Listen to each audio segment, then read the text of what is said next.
7 games covered on Open All Mics. We're on the telly today. BBC One 4:30 to 5:30. I'll bring you all the goal news from right across the country, and the drama, the debate, the conversation continues on the radio right through until 7 o'clock. It's time now for a choice of listening. Stick with us on BBC Sounds 92 to 95 FM for Open All Mics. For full commentary of Rangers against Hibs, tune to Radio Scotland Extra, Digital and 810 medium wave, and both options are available online. bbc.co.uk/Sport Scotland. On digital radio, FM, online at BBC Sport Scotland, your smart speaker, and BBC Sounds. This is Sport Sound from BBC Radio Scotland. Scottish football lives here.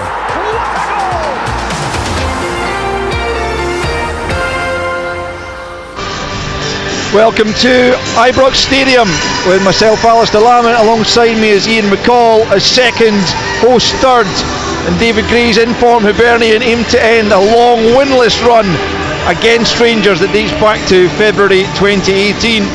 But Rangers have been found wanting at home of late, losing 4 in a row for the first time in their history, while Hibs haven't tasted defeat in the league since a 3-0 reverse at Celtic Park back in December. Since then, they've been on an upward trajectory with a first third place finish since 2021. Very much a possibility.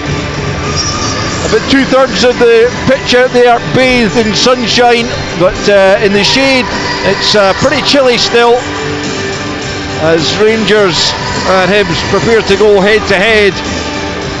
Fabulous 3-3 encounter at Easter Road the last time they met in January.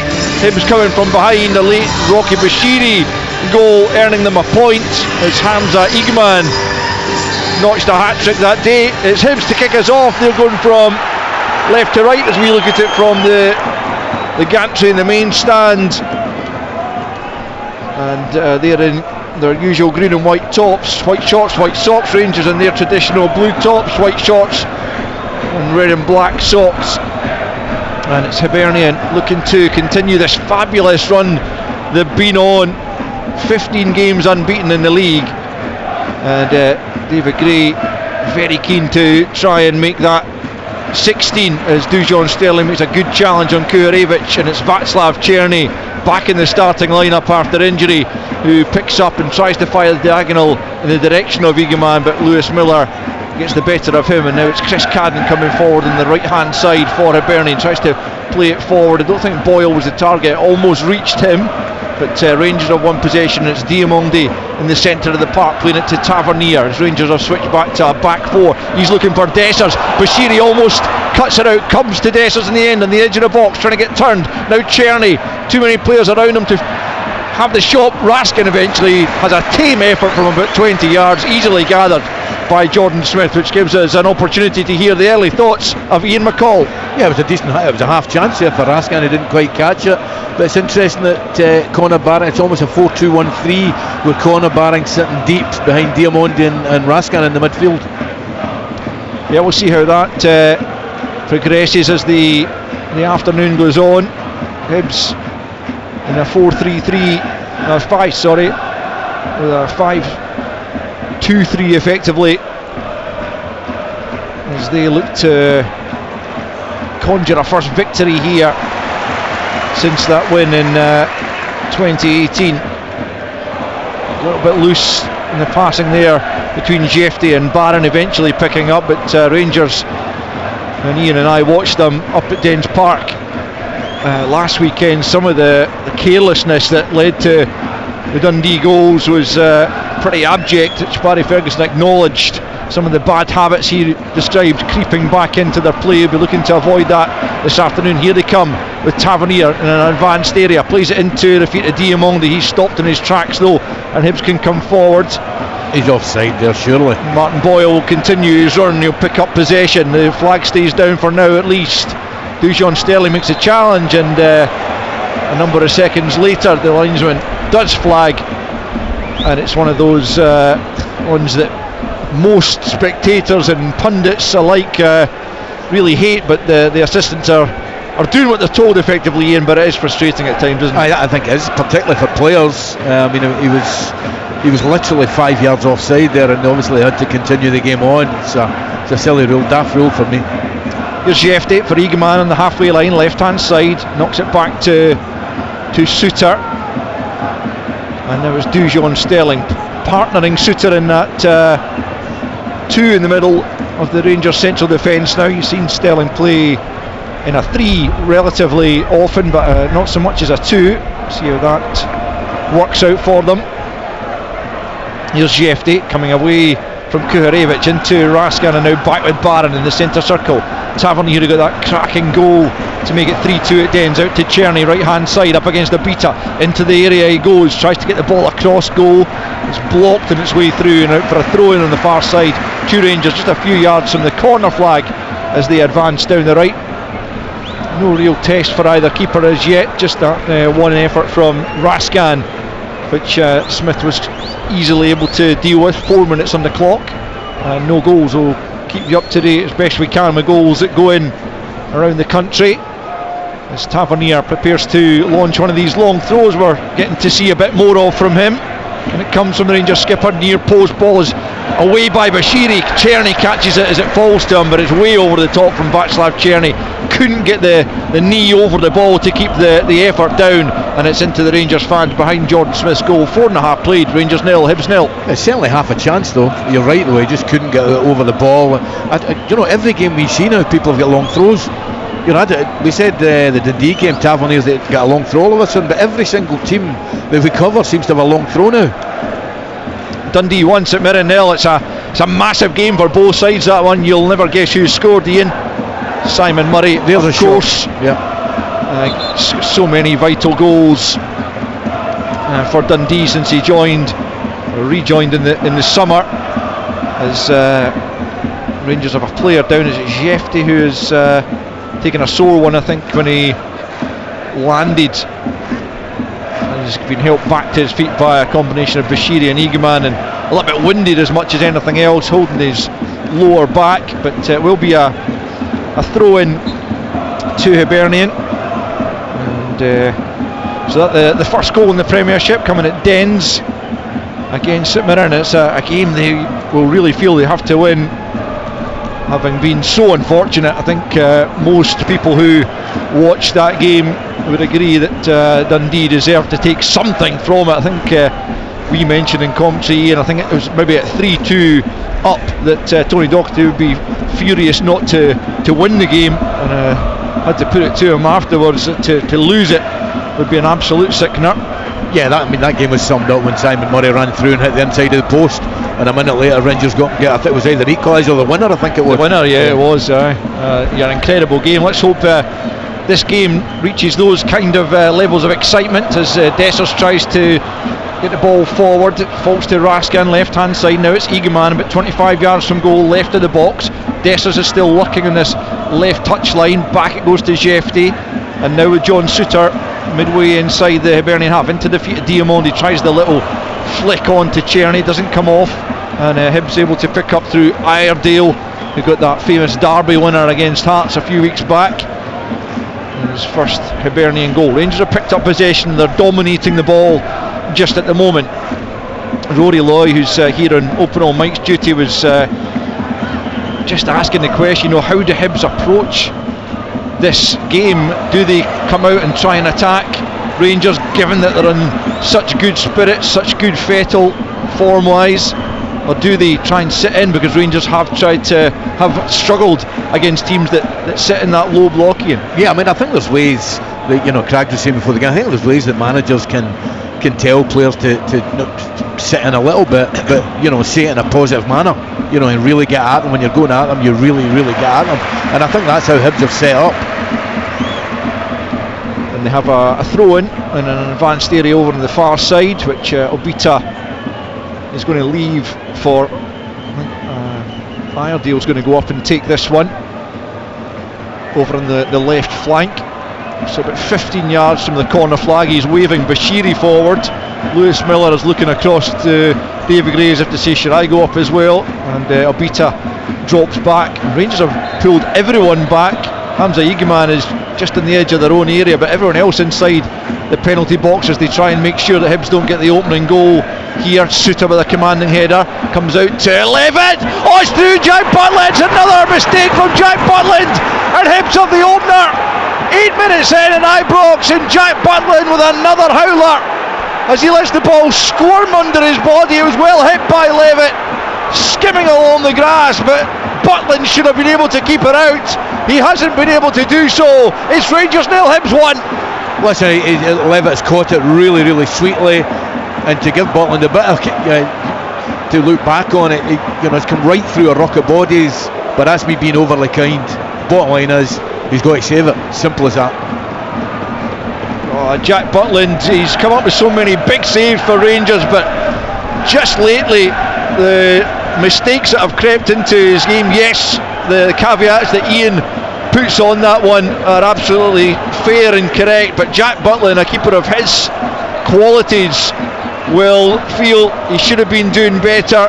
Well hit by Levitt, but allows it to slip under his body, and Rangers once again will have to come from behind, looking to avoid a 5th straight defeat at Ibrox. It's almost inconceivable that they should be on such a run, but having started the game relatively brightly without massively opening Hibs up, they find themselves a goal down, and Dylan Levitt is on the score sheet for just the 3rd time this season. A really good strike from the Welshman through a ruck of bodies, but Jack Butland got down in plenty time but couldn't keep it out, and Rangers trail, and Hibs have something to hold on to as their band of followers over on the far side. Absolutely delighted, not for the first time in recent times. They're unbeaten in the last 7 away from home in the league as they look to make 3rd spot their own. And David Gray will be absolutely delighted, but will be very aware that Rangers have made a habit also of being able to come from behind.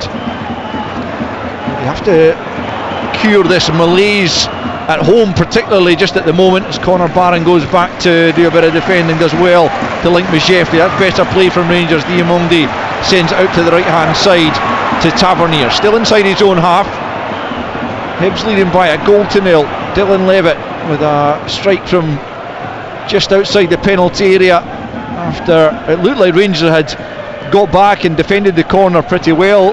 Ian, we were saying they had plenty of numbers back. John Suter with a decent header, but Levitt picked it up and rifled it back goalwards and into the back of the net ultimately, as Rangers try and make some headway down the right hand side. Across goes Iredale to stop Tavernier, who blocks the clearance out for a throw-in on that far side. 11 minutes played, Rangers 0, Hibs 1. Yeah, I mean, I think Levitt's first touch was exemplary, and it set him up perfectly to shoot. To be fair to the Rangers players, they got out reasonably close to press the ball. It's managed to score through, but ultimately there's nothing in the game. Rangers probably started a little bit better, but they're behind because of a goalie error, and we can't really dress that up, I don't think. Throw-in taken down the left for Hibernian. Barron returns it up to Dessers, trying to link with Egeman, but it's cleared away by the Hibs defence, and picked up by Chris Cadden. Boyle tries to flick it beyond Jeffrey. Across comes Suter, plays it forward but can't find Egeman, and Miller steps in, and it's Chris Cadden once more on the right hand side, just a few yards inside his own half. Back it goes to Lewis Miller. They played well the last time they were at Ibrox. Kujarevich missed a penalty that would have given them the lead. Eventually a Tom Lawrence goal won it as Boyle plays it into the 6-yard box, but Butland on the stretch manages to grasp that one and rolls it out to Tavernier to start a Rangers attack. Plays it over the top for Dessers. Smith out of his penalty area. Can he deal with it? Yes, he can. He just lashes it upfield and out of play over on that far side, but Dessers had beaten the offside trap, just a little bit too much on it, and Smith did well. Good alert goalkeeping, you have to say, to get out of his penalty area and clear the danger. Yeah, it was. We were right in line as Dessers had time to run perfectly. He was half a yard onside. Good goalkeeping though. Egeman into Raskin on the halfway line. He tries to feed it to Diamondi, doesn't reach him though, but Diamondi eventually comes back and picks up the scraps. Raskin for Barron. Suter now out to Tavernier, right hand side on the halfway line. Czerny on the right touchline, up against Obita here, coming infield onto the left foot as he tends to do. Into Raskin now for the flick for Dessers. Chance here for Dessers if he can get the shot away. He couldn't manage to do so. Comes out to Egeman, left hand side, tries to curl it for the top corner. Not too far away, but far enough that Hibs are able to see it behind for a goal kick. 13 on the clock. Rangers 0, Hibs 1. It's a beautiful little round the corner flick from Raskin. You just felt Dessers could maybe get his shot away just a little bit earlier. He's done well to hold the defender off. I think it was Bashiri, but he just couldn't quite get his shot off.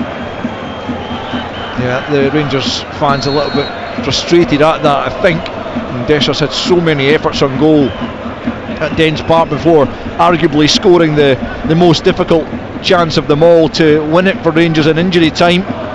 I'll be hoping his ratio of goals to chances are a bit higher this afternoon, but Rangers continue to trail by that early Dylan Levitt goal to 0, and they've conceded a free kick inside their own half here, which Hibernian will throw forward the likes of Bashiri once more to try and cause some issues in that Rangers backline, which has been pretty porous of late.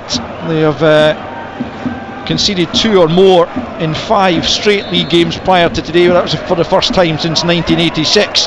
If they do it again today, it'll be another unwanted record that's been equalled. They've only done it once in their history, and that was in the 19th century, as Egeman plays it forward for Czerny. He's forced out to the right hand side. He's up against Iredale here, running at Iredale. Into the box he goes, tries to play it back into Egeman. It's blocked on its way through. Levitt almost loses out to Egeman, but the ball's eventually cleared out to that far side, and it'll be a Hibs throw-in. But the Rangers defence has had its issues. It was December 1893 to April 1894 when they conceded 2 or more in 6 straight league games. It's the only time they've ever done it, but there's every chance here, and you'd have to say the way things are going for them at the moment, it will happen again. Well, Willison was a great example there. The last free kick Hibs had, Jeffries just retreated into the box. Martin Boyle has just played a little ball down the channel, and Cadden's there all on his own. You know, absolutely no left back or a covering player in that area. Yeah, Jeffries' positional play has been somewhat questionable at times. I think back to the goal, the second goal that Motherwell scored here in the recent win. He was posted missing, but he's in this afternoon with Ridvan Yilmaz out of the squad altogether. He had a pretty poor game at Dens Park, eventually been replaced by the Brazilian. Not sure if he's out today because of an injury or for tactical reasons, but certainly not on the bench, as Hibs get themselves a throw-in over on the far side. We play quarter of an hour, Hibs with the advantage thanks to Dylan Levitt's early goal, and Jack Butland another error, you'd have to say, as much as it was a good strike from Levitt, as Hoylett picks up just outside the Rangers penalty. Out to the right hand side it comes to Cadden, almost at the corner flag, back for Boyle, first time ball in. Barron gets something on it, a little bit fortunate for Rangers that it fell to Diamondi. Barron tries to come forward. He didn't have a great game at Dens either. He was taken off at half time, and he hasn't started this one particularly well. He's given the ball away again as Levitt plays it in. He's looking for Kuharevich there at the back post. It's just a little bit too much on the pass from Levitt, who's enjoying this game so far with the only goal of the game. 16 and a half in, that ball goes out for a goal kick which Rangers have quickly taken. Suter out to the left hand side for Egeman, clips that up looking for Dessers, but Bashiri easily able to cut it out. Dessers unhappy with the service up to him as Triantis plays it into the feet of Kuharevich, back the way to Iredale, brings it forward again. Boyle looks like he's offside. It will go all the way through to Butland anyway, so it doesn't really matter. Barry Ferguson is very animated once more down in his technical area, and he's frustrated once again with what he's seen from his side. Yes, they're not putting enough pressure on the ball in the middle of the park, the middle third of the park, and I do think I've got to say Al Raskin for me is wasted not playing the deeper one. I know he will get forward, maybe get 1 or 2 goals, but I think he's the one that the game's got to go through. Here's Egeman, left hand side up against Cadden, nudges it back to Barron, midway inside the Hibs half. He goes back the way to Suter, and out to the left hand side now with Egeman once more. Barron again playing it back the way to the halfway line to Suter. Dujon Sterling's square of him, and he plays it on to Czerny. Czerny in a more central area, nudges it to his left to Raskan, and now it's Diamondi looking to open things up. Czerny's taking up a position again on that right hand side, looking to weave his way past the Hibs defenders. Important for Rangers to get him back ahead of the visit of Athletic Bilbao on Thursday, as Raskan pops up on the right hand side. Back with Sterling now. Rangers looking for a way through a well organised Hibs unit. Suter plays it square just a few yards inside the Hibs half to Jefty, and now it's Egeman. A chance to run it. Cadden into the inside area he comes, tries to play the pass to Raskin, it's cut out. Jefty gets it to Barron, midway inside Hibs half still. Hibs well organised as Hoylett goes and closes Tavernier down. Now it's Dujon Sterling out to Czerny, right hand side once more up against Obita, takes him on the outside, he's got the better of him, tries to play it into the box on his right foot, and Iredale easily cuts that out and just thumps it over the halfway line. Hibs look, as I say, well organised. Ian, it's going to take something special from Rangers to be able to break them down. I agreed. I mean, I've seen this movie before. You know, Rangers are having a lot of the ball. You know, they're getting into the last third. Crossing's not good enough. There's not getting enough bodies into the box. Hibs look really well organised. Only Kurufejic stays up the pitch. Everybody else is behind the ball when Rangers are in possession. Tavernier looking to lift it over the top. Dessers can't get past Bashiri's, claiming he was blocked off there, but the Hibs defender looked to just be holding his ground. Dessers saying he was using an arm to hold him off, but I think it was just a case of Bashiri doing a good bit of defensive work there. It was really good defending, and he was just too strong for Dessers. 19 and a half on the clock then. Rangers still trailing by the early Dylan Levitt strike to nil. The only other goal in the Premiership as things stand is at Dens Park, where Dundee leads St Mirren by a goal to nil. That would be a major blow to St Mirren's hopes of getting into the top six if they can't come back from that deficit, as Barron has it, gets it back from Diamondi right hand side into Czerny. He tries to flick it in field, but it's picked up by Triantis, and he brings it forward to Martin Boyle on the halfway line, comes back the way to Lewis Miller, and all the way back to Smith in the Hibs goal. Out to the left hand side, it's a good ball onto the chest of Obita. He plays it to Hoylett. We got the opener against St Johnstone last weekend, challenged there by Sterling, and it's come off Hoylett last, and the throw-in goes Rangers' way. 20 minutes gone, Rangers 0, Hibs 1. Dylan Levitt with the only goal. You listen to Sports Sound on BBC Radio Scotland as Jefty plays it to Egeman up against Cadden once more infield. It's a loose ball. Raskan can't gather it. Hibs have it. It's Triantis, who's started every game since rejoining on loan from Sunderland. Cadden well challenged by Egeman, who'd given the ball away in the first instance, and Barry Ferguson still patrolling his technical area as Kilmarnock have scored against Motherwell. It's a big goal for them. 1-0 they lead Motherwell, as Hibs prefer to take the throw in here. Back the way it goes to Jordan Smith, the Hibs goalkeeper, closed down by Dessers. Plays it forward looking for Hoylett. Sterling nips in front of him, and he was being dragged back there, but he managed to get the ball out to Czerny. Another chance to run at Obita. Obita backing off once more against Czerny goes on the outside, but Obita just stands his ground and is able to nick the ball off him, and Hibs clear up to Hoylett just inside his own half, left hand side into Triantis. He just cleverly leaves it for Levitt, the goal scorer. 22 minutes almost on the clock. Levitt's goal still the difference between the sides, as David Gray and his goalkeeping coach Craig Sampson just a little discussion on the edge of their technical area, but they'll be well pleased by the way things are going, albeit they probably prefer to have a little bit more of the ball, but still you'd have to say they're in control of the game. They haven't been threatened particularly by Rangers in an attacking sense, as Barron picks up on the halfway line, gets it back from Raskan, and then back with Dujon Sterling. Czerny again looking for it out on the right hand side, but Sterling tries to arrow it out to Egeman. It's a good ball, but Egeman just seemed to be on his heels there. I'm not sure he anticipated getting all the way through to him, and out for a throw in to Hibernian about 20 yards from their corner flag on the right hand side as we reach the midway point in the first period. Lewis Miller preparing to take the goal kick. Rangers 0, Hibs 1. Eagleman just looks like a player that's playing a little bit out of position. I don't think he looks really comfortable coming into the wide areas on the left hand side, and he should certainly, that was a good pass from Sterling, he should certainly get hold of that one. Simon Murray got the Dundee goal, Fraser Murray's got the Kelly goal, and Dylan Levitt has got the Hibs goal here to give Hibernian the advantage. If Rangers were to lose today, then Celtic could win the league pre-split. If they can beat St Johnstone tomorrow, they could then win it at home to Kilmarnock the following weekend. And clearly it's a case of when and not if, as Dessers tries to get the better of Bashiri again. It's good strong defending as Bashiri just able to see the ball through to Jordan Smith as the ball was played down the right channel, but Dessers couldn't get the better of Bashiri on that occasion either. And Hibs continue with their lead intact, 1-0 they lead.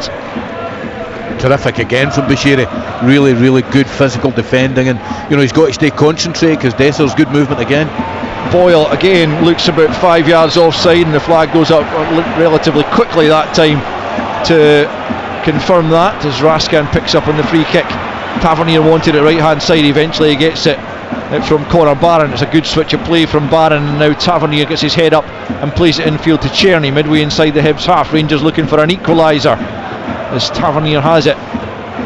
Lawrence, who got the equaliser last weekend, not on the squad today either, as Jefty gets the break of the ball off Cadden left hand side into the penalty area. He comes into the middle. It's Bashiri again who's in the way. Such an important player he's turned into for Hibs. He's coming towards the end of his contract. He was unwilling to go into any details about where his future might lie beyond the summer, but all of a sudden he's a guy that a number of clubs might well be looking at, whereas previously a little bit more of a liability. But he's a huge player now for Hibernian in this 15-game unbeaten run in the league, which they're looking to extend as Czerny picks up for Rangers. He batters it goalwards, but it's easily blocked, and it breaks out to Sterling right hand side, clipped by Kuharevich. Rangers will have the free kick right out in the touchline right hand side, midway inside the Hibs half. An opportunity for them to put the ball into the box with 25 on the clock, and still they trail by a 1-0. Yeah, I mean they're going to put it in the box, but there's not many real dominant targets for them to hit. It's just there's something wrong with the Rangers shape. It's just not, for me, it's not quite working just now. They've not really settled in a shape as yet. No. Barry Ferguson and his coaching staff, they've gone between the three at the back or five at the back and the four as they're playing today, but even in advance of that, it doesn't quite feel like they've got the balance right. But they've a chance here to put it into the box, as we hear that Kofi Bammer's been sent off for Motherwell as they trail at Rugby Park. The ball into the box is headed away out of the box once more by Kuharevich. Good defending by the big striker. The Ukrainian went back to help his side out at the other end as Tavernier gets the ball to Czerny. He plays it off Hoylett. It'll be a Rangers throw in, quickly taken into Barron. Barron stumbles on the ball but does manage to squeeze it back to Tavernier, not once but twice. Tavernier goes back to Sterling, but 15 yards inside the Hibs half. Now it's Raskin. Sterling once more looking for options, tries to step away from Kuharevich once again, gets it out to Czerny.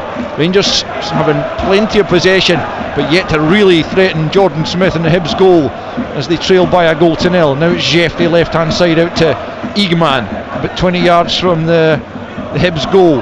Plays it infield to Raskin, tries the angle ball out to Czerny. It's a good one if he's onside. Play continues as Czerny tries to get it into the box. It's a pretty poor effort to find a teammate, and Hibs clear up towards Kuharevich, who's backing into Sterling. Bit of 50-50 there, and the referee says yeah, just get on with it, as Czerny picks up right hand side, comes inside. Obita tries to thread it. Tavernier looking for Dessers on the angle. Great save from Smith.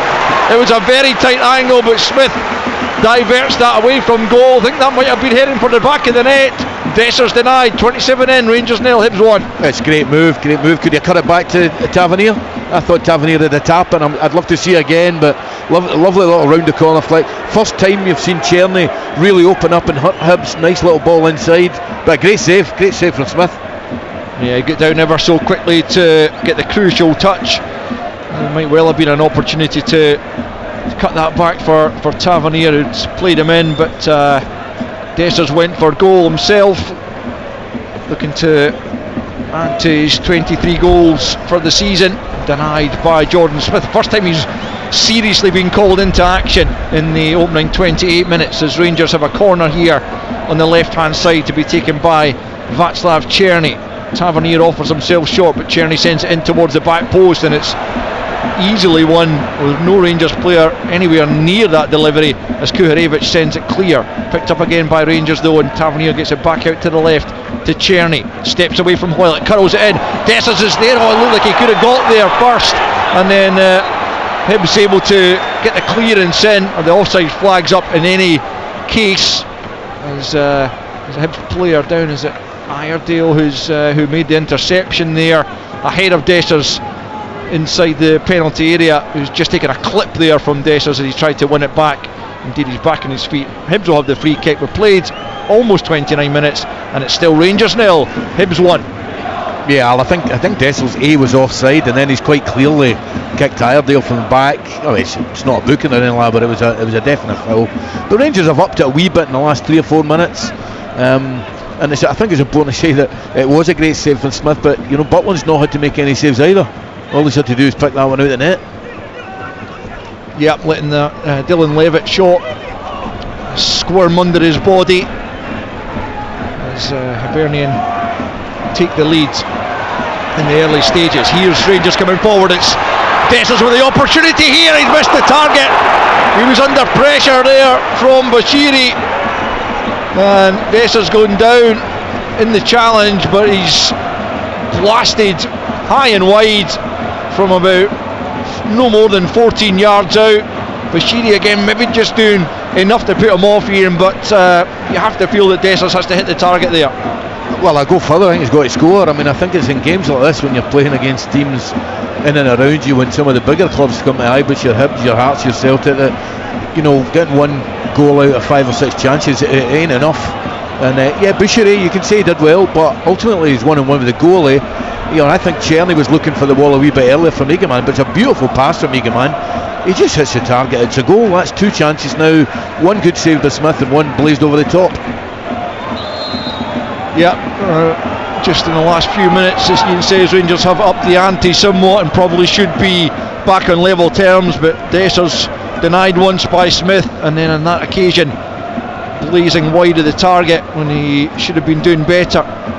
So still it's 1-0 in the half-hour mark as Rangers come forward once more, picking up the loose ball in midfield. Černý gets it to Dessers, out to Barron, midway inside the Hibs half, out to the right hand side. It's Egeman who's challenged by Iredale at the expense of a corner to Rangers, and you do feel that an equaliser is in the offing, but Rangers have to be more clinical in front of goal when they get the opportunity. It's come from as well 2 or 3 little, where Rangers excel, 2 or 3 little transitions in the middle of the park, mistake from a Hibernian player, and Rangers are in behind the midfield, and that's when they excel. They get at teams really quickly. They've crammed the 6-yard box. Just about everyone is inside that. Don Robertson's going to have to be very watchful here, with VAR potentially having to keep a close eye on this as well in the shape of Kevin Clancy, but there must be a good dozen players inside that 6-yard box as Černý prepares to swing it in with the left foot from the right hand side. So it will be that in-swinger, you feel, as Don Robertson just speaks to Jack Iredale, just telling him what's expected of him and his Hibs defenders inside that 6-yard box as this corner is sent in. Tavernier's on the angle, but it is swung in right on top of the keeper. Bashiri gets first contact at the near post. Diamondi trying to make something of it, but Don Robertson is pointed for a Hibs free kick now. Bashiri goes down, holding his head, but it was a brilliant header at the near post, and exactly what you would want of your biggest, most commanding defender, getting that first contact, and ultimately Hibs win the free kick, and it remains with 13 minutes left of this first period. Rangers 0, Hibs 1. It was terrific again from Bashiri. He's in a good position. I mean, he's headed that. He was only 2 yards off the line and he's got his head on it. I'm not sure it was a foul from Diamondi, the referee gave, but again, real good, strong defending from Bashiri. Free kick taken in by Jordan Smith, won by Raskin, and he's got a good leap for a relatively small player as he showed at Celtic Park with the opening goal there. His side trail here as Tavernier plays it forward. Dessers looking to get on the end of it. He stumbles under the challenge, but he was offside as the ball came through, as Iredale and Bashiri dragged Dessers to his feet a little bit roughly perhaps, but Dessers signals the thumbs up to Tavernier for the intent with the ball forward, but he was just offside, and Hibs will have another free kick deep in their own territory. 12 minutes left in the opening period, and the visitors lead by a 1-0, trying to get that first victory here. They've been beaten actually in the last 11 visits to Ibrox since a 1-1 draw in December of 2018. That came 10 months after their last victory here, as Rangers win the free kick in the middle of the park. Diamondi going down more or less on the halfway line, and Rangers quickly take the free kick, anxious to be at least on level terms going in at the break. It hasn't been a terrible Rangers performance, particularly in the last 10 or 15 minutes, but the loss of that early goal is proving damaging at the moment, as Jefty takes a quick throw into Egeman, back to the halfway line to Suter. Egeman coming deep to take it back, and then plays it back to Suter. Back infield to Sterling, just takes his eye off it momentarily midway inside his own half, then brings it forward up to the edge of the centre circle and out to the right hand side to Tavernier. Tavernier back to Sterling again, just 10 yards or so inside his own half, square for John Suter, who brings it over the halfway line and plays it out to Jefty. Egeman makes the run forward, can't get it beyond Cadden, it's out of play for a Rangers throw. Rangers have made a little switch with Rascan going back in and playing as a pivot right in front of the back four, and Conor Barron's pushed on a wee bit. Aberdeen have taken the lead in Dingwall against Ross County. Shayden Morris, the opening goal. So goals in all the Premiership games. You'll see highlights, of course, on Sportscene on the BBC Scotland channel from 7:15 tonight. Hibs fans will be hoping they can tune in to watch a rerun of a victory, but they've got a bit of work to do to make sure that happens, as Czerny tries to send it into the box. It's blocked again right in front of him, and it's broken to the halfway line to Sterling, who gets it back from Suter and then feeds it back out to Czerny. He's up against Obita once more. He comes in field away from both him and this Diamondi tries to play it round the corner. The referee has spotted a foul there by Triantis, as Diamondi just tried to flick that to a teammate, and Rangers have got a free kick in a really promising position, very much James Tavernier territory, although Czerny is, I don't know why he's taken that so quickly with Don Robertson still looking at Mohamed Diamondi, who's still on the ground. There's absolutely no way that quick free kick was going to be allowed to stand, but it was a free kick as well. I mean, he's tried to flick it around the corner. I knew Diamondi wasn't injured though. He's up now, but it certainly is Tavernier territory, just on his right foot. Perfect side for that, on the left hand side of the box. Yeah, just slightly left to centre. Czerny looked like he fancied it, but he's stepping away now, and Tavernier the only player over the ball as he looks to add to the goal he scored to get Rangers back into it at Dens. That was to make it 3-2, looking to get Rangers back to 1-1. Czerny's got back over the ball as well. Rascan's there as well, with Hibs lining up a 4-man wall, and Dylan Levitt lying just behind it to prevent the low effort. But again, Tavernier looks like the only show in town. Rangers have got a couple of men just in front of the wall as Tavernier goes for it, but it's too high, just over the top from the Rangers captain. And so with almost 37 minutes played at Ibrox, it's still Rangers 0, Hibernian 1. Just came down a little bit late there. I mean, I think even when it came off his foot, we knew it wasn't going in, but it was still a decent effort. It was about a foot high from that top corner. Here's Levitt at the edge of his own penalty area, tries to thread it forward. It's a poor pass though, and it's picked off by Rascan. Czerny tries the flick for Dessers, doesn't quite come off. Levitt picks up once more at the edge of his box. Miller can't get it to Cadden, and Egeman was almost in, but Hibs clear their lines. Butland comes out of his box to just knock that to Sterling, who tries to lose Martin Boyle. Tavernier taking a bit of a chance up against Hoylett there. It's going to be a Hibs throw-in out on the far side, as Hoylett takes that back to Triantis. Tavernier steps in once more and knocks it out of play. Another Hibs throw-in. midway inside the Rangers half, left hand side. 7.5 minutes left in this first half. Rangers 0, Hibs 1. Dylan Levitt's goal after just 8 minutes as the ball's behind for a Rangers goal kick. Quickly taken again by Butland, who was at fault for the Levitt strike. Good enough hit, but the big Englishman will feel he should have been keeping it out. Here's Eagman left hand side for Rangers, looking for the equaliser then. They've had 2 or 3 decent efforts since that Hibs goal went in. Here's Czerny on the edge of the box, looking to lose Hoylett. Right hand side into the area it comes. Dessers is there. Can he get the shot off? It's blocked initially. Barron's there, but he can't get a shot in either, and it's just hacked away over the halfway line by that stout Hibs defence. Only the top 2 have scored more than Hibs in the league this season, but defensively they've been pretty good as well. They've actually already surpassed their points total for last season, such as their good run been of late. They're having to defend again here as Tavernier finds Czerny on the angle of the box, threads it into Diamondi, who's had a relatively quiet game, and he is out-muscled there, can't find a teammate with a pass, and here come Hibs on the counter. It's Hoylett just inside his own half. It breaks kindly for Kuharevich over on the left hand side, comes back the way and then finds Lewis Miller, closed down by Eagleman, but gets the pass off to Triantis, and now out to the right hand side to Cadden. Cadden's got Boyle in support and he just leaves it to him about 25 yards from the goal line. Tries to take on Jeffrey, finds room for the cross, a good ball. Sterling heads it to the edge of the box. Barron helps it on. It's a good ball actually for Czerny, and now Rangers are 2-on-2. Czerny up against Iredale, pokes it to Dessers. Dessers on the left foot, blazes it way off target once again. And Rangers continue in vain to search for that equalising goal. 40 minutes almost played here at Ibrox. Rangers 0, Hibs 1. It's got to be said, Rangers are really unfortunately behind. I mean, Jack Bolton's had absolutely nothing to do. Hibs have been really compact, really good defensively, but haven't really offered a threat going forward. Rangers have had 3 or 4, well, Cyril Dessers had 3 really good chances. Yeah, I mean, that was a decent chance, that one. He opted to take it on early from outside the box on his left foot, and possibly you would say the odds were against him hitting the target from there, with Bushiri coming across to close him down.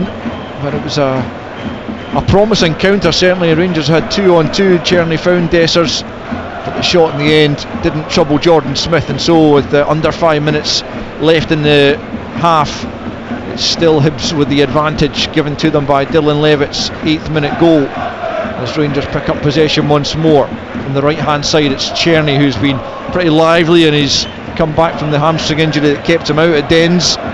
Picked up on international duty. Suter with a nice diagonal out to the left hand side. Jefty well forward, just a few yards from the byline. Thought he had the beating of Cadden there. He could have got the ball in. He tried to beat him on the outside again, and Cadden recovered, but Raskans managed to nod that into Diamondi midway inside the Hibs half. Pokes it forward to Barron, and now Diamondi picks up once more out to the left hand side for Raskan, looking for a bit of movement ahead of him. Not too many decent options. He has to go short to Diamondi. Now Eagleman tries the nutmeg on Miller, doesn't come off. Boyle picks up possession and tries to drive Hibs forward. He gets the better of Tavernier. Was he clipped there by the Rangers captain? He was, and Tavernier goes into the book for that trip.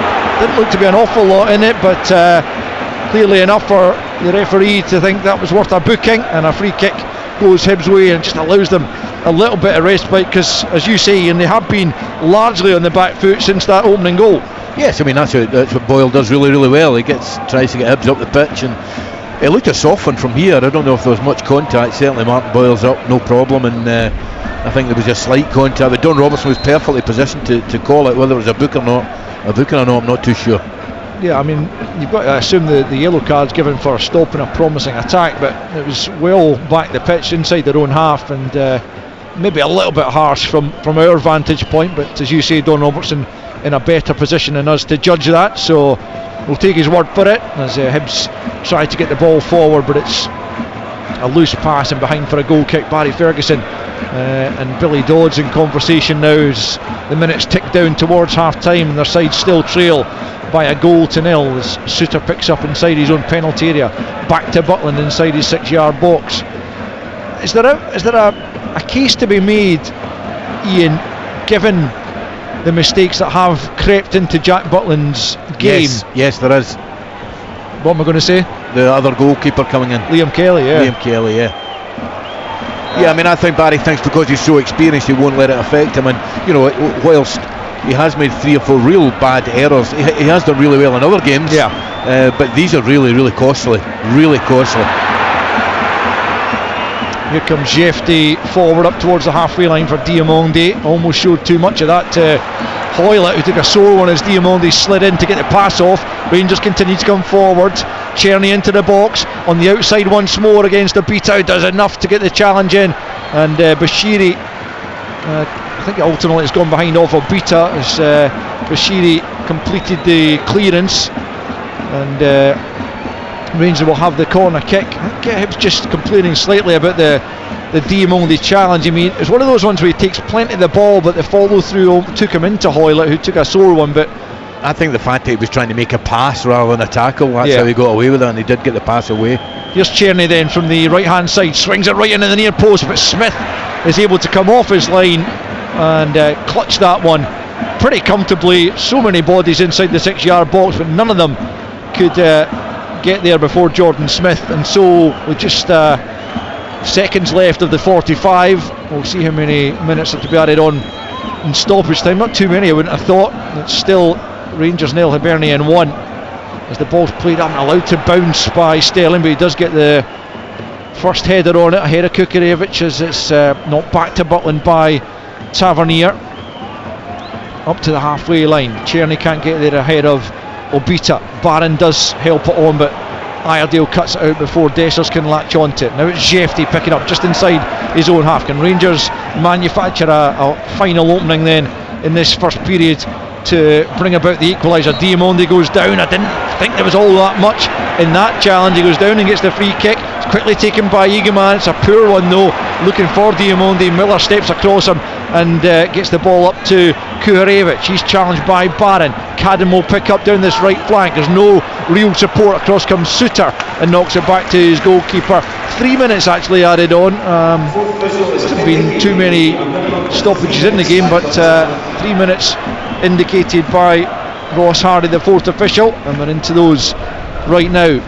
Rangers 0, Hibs 1 as we approach half time. Suter into Barron, who plays it back to Sterling and out to the right hand side to Tavernier, just inside the Hibs half, plays it off Obita and out on that far side for a Rangers throw-in. Back the way it goes quickly from Tavernier to Sterling. It'll be an interesting reaction at half time if the scoreline remains at 1-0, with Rangers staring down the barrel of a 5th straight defeat at Ibrox, the first time that will ever have happened. Plenty of time for them to get back into it, but Hibs have been stubborn in defence so far as Raskan sends it out to the left hand side. Jefty in absolutely acres of space, brings it under control, hoists it into the box. Iredale gets first to it, picked up by Hoylett, who plays it into space for Obita to just hammer it forward over the halfway line. Down goes Kuharevich off the ball. Referee has a look at it and isn't particularly interested. Kuharevich not happy. Rangers play on. Raskan has it back to Sterling just inside his own half. 90 seconds remaining of stoppage time as Suter's fouled by Triantis there. Rangers have a free kick just inside their own half. 1-0 Hibs. Barry Ferguson's going mad, but Jefty is on all the time. He's not taking up high enough positions though. You know, he's standing 10 yards back from where he should be. It's as if he doesn't want the ball. You know, I'm probably wrong about that, but that's what it looked like. Cherny right hand side tries to play it into Dessers, who's growing more and more frustrated. Hibs could be through on the counter attack if Martin Boyle had been released there by Hoylett. He didn't spot him or didn't fancy the pass, and eventually plays it out on that far side off a Rangers player. It's going to be a Hibs throw. It's half time at Dens and it's 1-0 Dundee against St Mirren. You'll get all the classified half times around the country from Kenny McIntyre at the interval here. We're inside the final minute of stoppage time. The Rangers trailing by 1-0. Dylan Levitt with the only goal of the game so far. It came after 8 minutes. Really the only effort and goal that Hibs have had in the opening 45 plus stoppage time. Rangers have had 2 or 3 but unable to find an equaliser.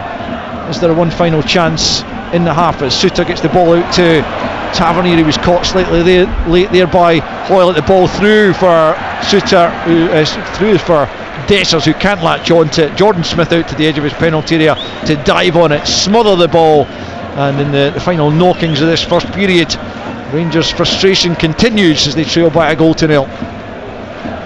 Yeah, it wasn't Bashiri this time. It was Lewis Miller, who looks like a real top athlete. The back three for Hibs has been absolutely excellent.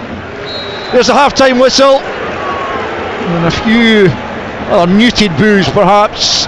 Rangers' performance hasn't been all that bad, but Hibs crucially have got the only goal of the game, and it came after 8 minutes as the corner kick from the left-hand side was cleared by John Suter to the edge of the box. Dylan Levitt took a touch, rifled it low towards goal through a ruck of players, and although Jack Butland went down to his right-hand side and looked to have got down quickly enough to keep it out, it squirmed under his body and into the back of the net for the opening goal. Rangers' response has been decent enough, and they have created opportunities. Dessers particularly has had 2 or 3. His best effort was just before the half-hour mark, a strike on the angle, a tight angle at that, and a good Jordan Smith save to send it out for a corner. He's had another couple that have gone wildly off target. Tavernier sent a free kick from 25 yards just over the top. Rangers haven't been able to muster the equaliser, and so they trail at the break. It's Rangers 0, Hibernian 1. Until 5:30, we're on the radio right through until 7 o'clock. We'll get the fans joining us tonight. First up will be a Kilmarnock fan. Will he be delighted? Will he see some sort of change today? Will he have a bit more optimism if they can hang on and beat 10-man Motherwell this afternoon? All that to come right up until 7 o'clock on BBC Radio Scotland. We are now going to bring you all the half-time scores and a full roundup of all the games. Plenty happening right across the country. Chance! And it's a goal! Oh, what a goal! All the action from all the biggest games. Oh, it's the second goal! This is Open All Mics from Sports Sound. From BBC Radio Scotland. Yes, plenty of drama already in the first halves across the country this afternoon. I'll give you all the scores in the next couple of minutes. Our commentary match this afternoon comes from Ibrox. Rangers are home to Hibs. Let's hear from Ian McCall and Alistair Lamont. Hi Kenny, half-time at Ibrox. It's Rangers 0, Hibernian 1. Rangers heading towards a 5th successive defeat at home for the first time in their history, and the goal that has given Hibernian the lead came as early as 8 minutes when a corner was cleared to the edge of the penalty area, picked up by Dylan Levitt, who struck it pretty sweetly, a low ball skimming across the grass. It went through a ruck of players, but it looked like Jack Butland had got down and would have been able to keep it out, but it squirmed under his body. It's another error by the Rangers keeper, who has allowed mistakes to creep into his game in recent months, and that has given Hibernian the advantage at half-time. Rangers have created opportunities and have dominated the game, particularly since that goal went in. Cyril Dessers had a couple of really decent chances. His best effort came just before the half hour on a tight angle. He looked to have hit the target, but it was kept out and turned round the post by Jordan Smith, the Hibs keeper. Really the only save of note he's had to make. The other Dessers opportunities have been blazed off target, as has a James Tavernier free kick that went just over the crossbar. So Ian McCall, watching that first half, we've been talking about it not being a terrible performance by Rangers, but ultimately they haven't been able to find the equalising goal, and Hibs have the advantage. Yeah, they have. I mean, the Hibernian back three has been excellent. The Hoylett and Boyle playing behind Kukarevich are working ever so hard behind the ball, and almost, I'm not saying they're sitting in, but you know, when the Rangers lose possession, they try to get at Rangers. Rangers down the left hand side, Eagleman looks as if he's playing out of position. Jefty's defending in isolation, i.e. 1-on-1. I don't think is good enough for Rangers. Yeah, it comes down to as well. Dessers has had 3 chances. I know you thought one of them was Hardall. I think if you've got a number 9 in your back, you play with Rangers, I think you've either got to go and try and cut in and score with the right foot, or hit the target with your left. The other 2 chances, he did well with one, and the other ones, he's just got to score. Ultimately, the game comes down to a goalkeeping error. I mean, I think, you know, it came through a ruck of bodies. I don't think it was as big a howler as the last couple, but in itself, even saying that is a bit damning. Rangers have been okay. I think changing Raskan for Barron and Raskin playing the deeper one. I think they've got to go at that. I think he's more positive and he can still get up the pitch from there. Rangers haven't been poor. Hibs have defended really well and they've got a little bit fortunate with their goal. Yeah, they have, but they do have the advantage, looking for a first win in the last 25 meetings with Rangers, a first victory here since December 2018. If they can hold on or indeed add to their advantage at half-time, it is Rangers 0, Hibernian 1. Yeah, Hibs ahead there. A dreadful error from Jack Butland once again from the Rangers keeper. Let's then get to Dingwall. Ross County at home to Aberdeen. Get the half-time report from John Robertson. Yes, and it's the visitors who are the happier team here. They lead by that one goal. It was Ross County started well though. The first 15 minutes they were on the front foot, some lovely passes of play. Only the one real effort to speak of, the ball whipped in, and Jordan White's header from 14 yards was straight at Ross doing a comfortable save. Aberdeen slowly got themselves into the game, and the first chance they had was an effort from Nisbet, who shot across the goals. It was blocked. The follow-up was scrambled away by the Ross County defence. Then Shane Morris was put clean through, but big Jordan Misa came out and managed to block that effort. And then after 33 minutes we got the goal, and what a goal it was. Ross County were on the attack at a corner. It was played in, it was knocked down. It was cleared to about 30 yards out, where Shane Morris picked up, and he just ran down the right hand wing and just knocked it past Lapata, left him for dead with his pace, kept going despite 3 county players chasing him. He cut in from the right hand side, and from an acute angle he smashed the ball high in off the crossbar and into the roof of the net, and the Aberdeen fans behind the goals went into overdrive. Nisbet then had the half chance. 2 minutes later he got through, he miscued his shot to put Aberdeen further ahead, and then with just 5 minutes in the to go, Ross County showed their teeth again. The ball dropped to Conor Randall, who smashed a shot from 25 yards, about a foot over the bar. But it's the Aberdeen fans that are joyous at half time. They're bouncing behind the goal because they lead at the interval. It's Ross County 0, Aberdeen 1. Next stop, Rugby Park, Kilmarnock at home to Motherwell. Let's get the half-time report from Chick Young. Well, in the background you can hear AC/DC playing Highway to Hell. Kilmarnock fans thought that's what they were on at the start of this game. Perhaps not, maybe not at all, because they're leading by 1-0. That goal came after 22 minutes. Fraser Murray, the scorer, after an effort was touched onto the post by Ellery Balcom. There was a bit of a scramble inside the box, and it was forced over the line by Murray to give Killie a lead. In the wake of that, just 3 minutes after that, in fact, there was the most dramatic moment probably of the first half.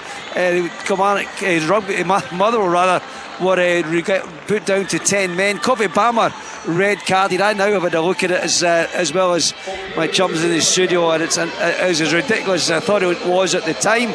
The game was stopped, and there was an announcement about VAR having a look at a possible red card, and so it turned out to be. He was sent off, but for me the challenge was, I'm not even sure it was worthy of a yellow card. In any case, Motherwell down to 10 men. Kilmarnock with a real grip on the game, and so hopefully their supporters cheering up a bit. They began this by putting up a banner on the East Stand that said relegation pending. At the moment there looks to be a bit of relief for that, although 45 minutes, as we know, Kenny, is a long time in Scottish football. Anything could happen this afternoon, but as we stand at Rugby Park at the moment, it is Kilmarnock 1, Motherwell 0. Thanks to Chick. Just an update then from VAR HQ. VAR recommended an on-field review for serious foul play. In the opinion of VAR, the challenge endangered the safety of the opponent. We'll get more on that later in the programme. Certainly a contentious issue. You can watch that on Sports Scene this evening. Let's then get to Dens Park. A huge game there. Dundee at home to St Mirren. Let's hear from Willie Miller. It is, Kenny, vital for both teams here. Dundee hoping to get that little bit closer to Ross County. They would go, if the scoreline says the same, just 1 point behind them. So that is obviously the target. And believe it or not, and it's not a phrase you hear very often, but Dundee are defending particularly well this afternoon. They got the opening goal, and as it stands at half time, it's 1-0 for the home side, and it was in 82 seconds, a very, very quick one. Simon Murray had a woomy down the right hand side, puts the shot in. Not a particularly vicious shot. It was blocked, but not cleared properly. It was only blocked right into the path of Simon Murray, who from perhaps 10-12 yards out just struck it into the back of the net. He wasn't going to miss that opportunity. Any other chances for Dundee in the first half? No, nothing clear. Plenty of the ball and good crosses into the box, or at least crosses into the box. Don't know if they've been particularly good or effective, because it hasn't really troubled the goalkeeper. For the visitors, Mark O'Hara had a shot early in the game that was curiously blocked, by Carson with his knee on the goal line. Killian Phillips probably had the best chance for the visitors across from the left-hand side. He should have done much better. He was unchallenged in the box. He could only head it straight into the hands of Carson, an easy take. And then Declan John had a strike from just outside the box. It looked as though perhaps it was going to be goal bound, but Joe Shaughnessy managed to get that final block on it. There is plenty of effort, plenty of enthusiasm, but very little quality in show in the first half. I can only hope it improves in the second, but as far as Dundee and their supporters are concerned, this crucial game, so far they've got the upper hand. Thanks to Willis in the top flight. Dundee 1, St Mirren 0, Kilmarnock 1, Motherwell 0, Motherwell down to 10 men, Rangers 0, Hibs 1, Ross County 0, Aberdeen 1 into the Championship. Let's hear how the leaders are getting on. Falkirk at home to Morton. Derek Ferguson is here for us. Yeah, Kenny, there ain't no stopping this Falkirk side as they march towards the title. It's Falkirk 3, Morton 0 at the moment. What a start it was from John McGlynn's side, taking the lead 4 minutes in. Good work down the right hand side from Adams and Miller with the ball falling to Scott Arfield just inside the box. They volley home. Great strike it was. You could sense a second was coming. It did in 17 minutes. Magical play from Calvin Miller again down that right hand side, but the winger coming inside, going past a couple of defenders with ease, I've got to say, then producing a fine strike, beating the keeper from 15 yards out at the angle. The home side continued to control the game, deservedly got a third in 44 minutes. It was Scott Arfield with his second of the day, expertly finishing from 15 yards out. A wonderful strike again from the veteran, but it looks like it's all 3 points already at half time, Kenny, as it's Falkirk 3, Morton 0. Thanks to Derek. Next stop, Starts Park. Wraith Rovers at home to Ayr United. Let's hear from Alan Preston. Wraith Rovers now, Ayr United now at half time, and hardly a chance, Kenny, in that opening 45 minutes really. Curtis Main did have a half chance where it's a long ball over the top and Main's onto it and he hits it over the top of the bar with his left foot, well over. Then Henderson had a cross when Main was behind him just to tap into the net, but the keeper Ray blocked it. And then as far as Wraith Rovers are concerned, Easton cut in from the left and smashed one 20 yards over the top of the crossbar. It's not been great stuff here at Kirkcaldy, where the half-time score is Wraith Rovers 0, Ayr United 0. Teams are out. Thanks to Alan. Let's hear how Livingston are getting on there at home to Queen's Park. There for us, Gully Singh.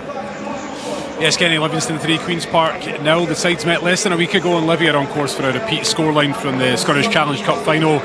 Zach Rudden, though, on 9 minutes, he eluded the defender, just burst into the box, couldn't keep it on the goal or get a pass away, but a half chance for Queen's Park. Then on 14 minutes, the opening goal came. Lewis Smith cuts inside. It was a left-footed shot, almost loops over Callum very well. It does in fact, but it hits the bar before it finds its way into the net. A fantastic effort, and in 17 minutes, it's 2-0 for the home side. A corner ripped to the back post, headed down by Ryan McGowan into the path of Robbie Muirhead, of course, who scored last week. He picks a spot to slot it home as David Martindale's side appeared to be cruising. Then there was a third, Stephen Kelly with an effort from 25 yards out.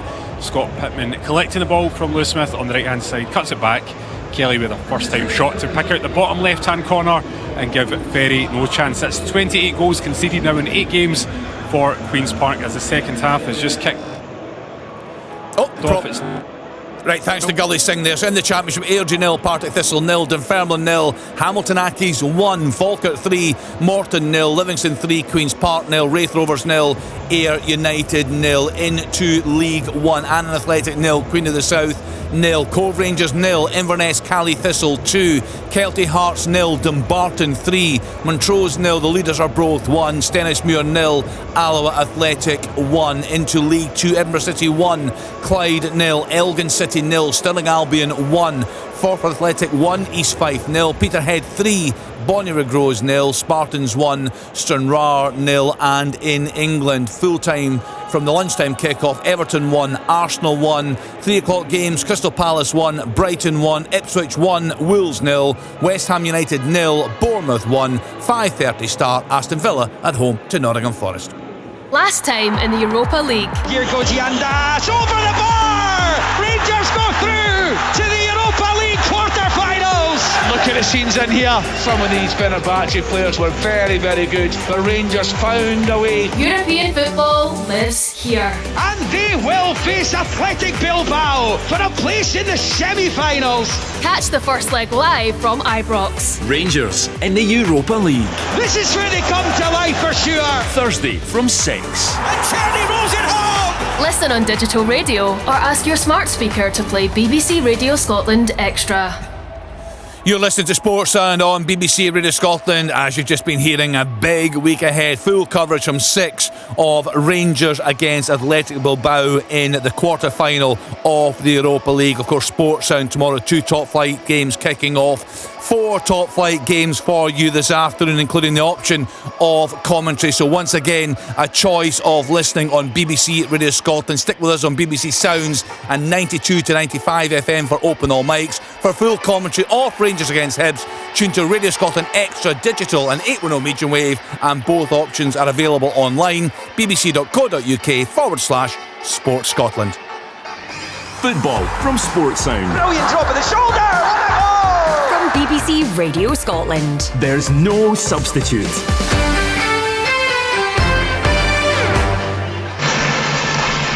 Welcome back to Ibrox as Rangers and Hibs prepare to get the second half underway, and well, unlike Dens Park, Rangers have opted not to make any changes in order to turn things around in the second period. Nor of Hibs. They'll be well pleased, you'd imagine, the way things are going, and they will begin this second half leading by a goal to nil as Rangers prepare to get us back underway. Nico Raskan inside the centre circle, preparing to roll the ball back the way as Rangers look to try and turn this around and arrest this dreadful run of defeats that has taken over at Ibrox. It's an incredible thought that they'd been so good at home actually for most of the season, 1-12 and drawn 1 before the recent league defeats by St Mirren and Motherwell, but all of a sudden they can't buy a victory here. But Dessers could be in earlier and he goes down under a bit of contact there from Bashiri, and the referee's not interested in it. Dessers feels sure he was taken down, didn't see a great deal of contact between him and Bashiri as he just about got in behind, and to me, it almost looked like he could have kept going. Didn't need to go down. Yeah, I mean, I think he chose to go down. Yeah, I think it's a great pass through, a good run again. But I think was it Bashiri that was right beside him? Yeah. It was good close defending again. It was not a foul for me. It didn't look like a foul for me. Yeah, I would agree. And VAR will always look at these things. It would have probably been a red card offence had it been deemed to be a foul. So Kevin Clancy no doubt will be checking it. Play continues. The ball hasn't gone dead since then, so we'll wait and see, but I don't think, didn't certainly look to be a foul. Dessers hitting the deck rather easily, it appeared, as Rangers almost found an opening in the first seconds of the second half. So still they trail by a goal to nil as Barron sends it out to the right hand side to Tavernier. Tavernier just leaves it to Czerny.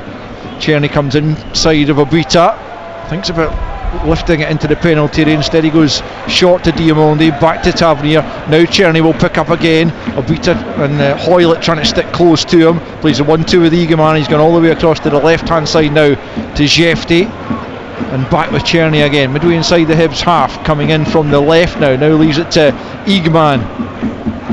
Can't play that into the feet of Dessers, and Hibs trying to break forward, but Suter steps in to ensure Boyle can't latch on to the forward pass, and now it's Jefte, ball into the near post, but it's easily gathered by the Hibs keeper. And after a couple of minutes of the second period, still Rangers 0, Hibs 1. Much the same, the first 2 or 3 minutes, much the same as the first half. Rangers with all the ball, but Jefte's got to bear. He's got to cross the ball better than that. Hibs' fabulous 15-game unbeaten run is the best of any side outside the Old Firm in this century, and there's every reason to believe they can go on and extend it even further as they look to secure third place for the first time since 2021. Hibs have a free kick just inside their own half, which will be taken by Iredale down the left. One for Kuharevich to try and put pressure on Tavernier. He gets a touch in it, the Ukrainian, but only to take it behind for a goal kick, which has already been taken by Jack Butland. Raskan picks up for Rangers in a deep area, plays it out to the right hand side to Tavernier. He clips it forward, looking to find Dessers in behind. It's a ball that Rangers have continually looked for, and it's not come off for them as yet. That's not to say that it won't, but Hibs have defended the situation pretty well so far, with Iredale and Bashiri, particularly in that left hand side of the central defence, dealing with it well. Here's Eagleman on the left hand side for Rangers, but 15 yards inside the Hibs half, leaves it for Raskan. Now Diamondi left hand side, back to Raskan on the halfway line. There's the spin away from Martin Boyle. Diamondi quickly under pressure, he's lost out to Triantis, who was quickly up on him, and Hibs trying to counter here. Ball breaks in the middle of the park. Raskan and Triantis challenge. It was a 50-50. Triantis left, hurt in the middle of the park, but Hibs continue in possession. Left hand side is Obita with a chance to cross, comes off Tavernier and behind, and the referee will now go back and check on Triantis. It didn't look to me again, Ian, to be a foul. It was really a case of it being a 50-50. Both players more or less played it at the same time, but Triantis has clearly come off first. Well, it's actually, I say that as a check for a possible red card, which presumably would be against Raskan. Yeah, I mean, it looked a little high, but I can't see it being a red card, but it did look high, because Triantis, you could tell by the player, immediately went down as if it was a sore one. So I think it was a little bit high. I think it took a bit of the ball as well, though. Yeah, that's how it looked to me. I kind of felt that they both kind of came together and played the ball at the same time, but maybe no red cards is the decision, so it was quickly looked at by Kevin Clancy and cleared. Hibs have the throw-in on this left-hand side. Looking for a second goal here. Hoylett tries to tease it into the area. Rangers get a block in, but Boyle keeps possession for Hibs as Miller plays it forward into Cadden. Midway inside the Rangers half, it's Triantis who's recovered from that Raskan challenge, and then it's out of play over on the far side for a throw to Rangers. To Hibernian, you can tell that, I mean, it's night and day from the way they started the season. Incredibly, actually, at the start of this 15-game unbeaten run, they were bottom of the table before they took on Ross County and beat them back on the 14th of December. Going into that game, they were at the very foot of the Premiership as Hibs win a free kick here. But that unbeaten run, which has consisted of 10 wins and 5 draws, has taken them up to 3rd place. And here they are at Ibrox, leading by a goal to nil, as Hoylett is helped to his feet. The Rangers fans clearly didn't believe it was a foul, but the free kick's given as Iredale takes it, tries to big switch of play. It's a lovely ball for Cadden, who nods it down for Boyle. A little bit loose with that, but Miller gets first to it. Jefty then wins it and goes and tries to hold off Cadden, but Cadden has one possession right hand side in a good area, but Suter gets the clearing header picked up by Diamondi. He's given it straight back to Cadden though. Right hand side of the box, it's Kuharevich. Boyle tries to bundle his way through a couple of Rangers bodies, but he's dispossessed. Diamondi half clears it, but picked up by Levitt, the goal scorer. And now Hibs come forward once more, ball into the box, a dangerous one, and Tavernier's got to be careful with Junior Hoylett lurking, but the skipper is able to clear out to this near side. Hibs have a throw in almost 7 minutes played in the second period, still Rangers 0, Hibs 1. Yeah, they're very well drilled, Hibs, aren't they? The back three do ever so well, the two sitting midfielders. Really, how hard Boyle, Kuharevich and also Hoylett work behind the ball. Really well drilled, Hibs. Here's Barron. He's been brought to the ground by Hoylett just inside the Rangers half. It'll be a Rangers free kick.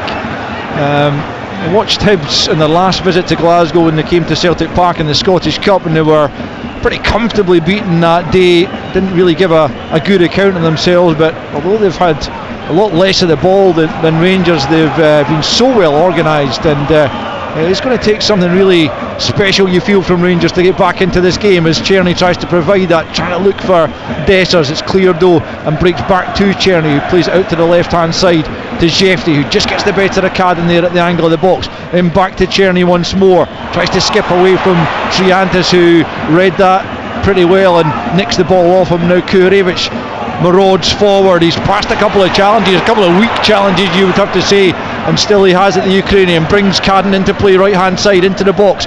Sterling clears, picked up by Levitt midway inside the Rangers half, gets out to the left hand side. Hoylett has it at the angle of the box, coming in onto that right foot, goes for goal, and he's not too far away from finding it. A well struck shot, a yard or so over Jack Butland's crossbar. 53 on the clock. Rangers 0, Hibs 1. With a great view of that one. It was a bit like his goal last week, but obviously it was a curling effort last week. Just at the very last minute he thought it was going to the top corner, just went over the bar. Good play, he's working ever so hard. Hoylett and Boyle work their socks off for Hibs. Kilmarnock have went 2-0 up on 10-man Motherwell.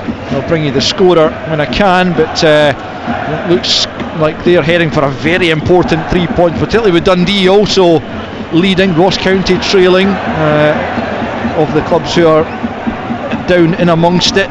So as things stand, Kelly would draw level with Ross County, and Dundee would be just a point behind them. So very, very interesting at the foot of the table, as much as it is in the battle for the top 6, the battle for Europe, the battle for third place, all sorts of things going on.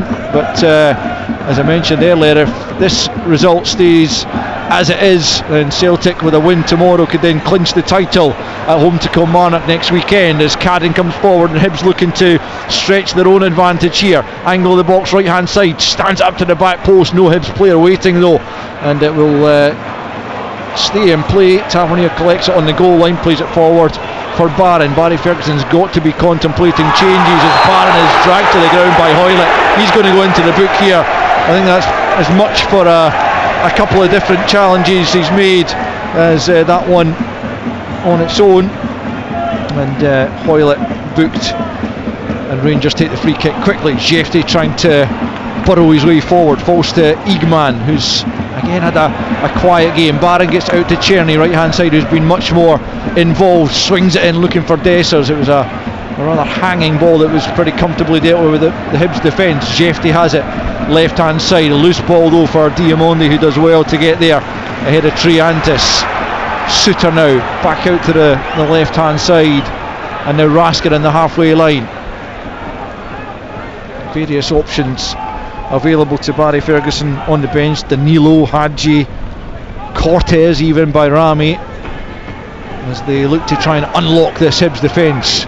Barron out to the right hand side. Tavernier tries to swing it in. I think that's swung all the way behind, is it? Yeah, the assistant on this near side flags. It will be a Hibernian goal kick as Barry Ferguson makes his way back into the dugout.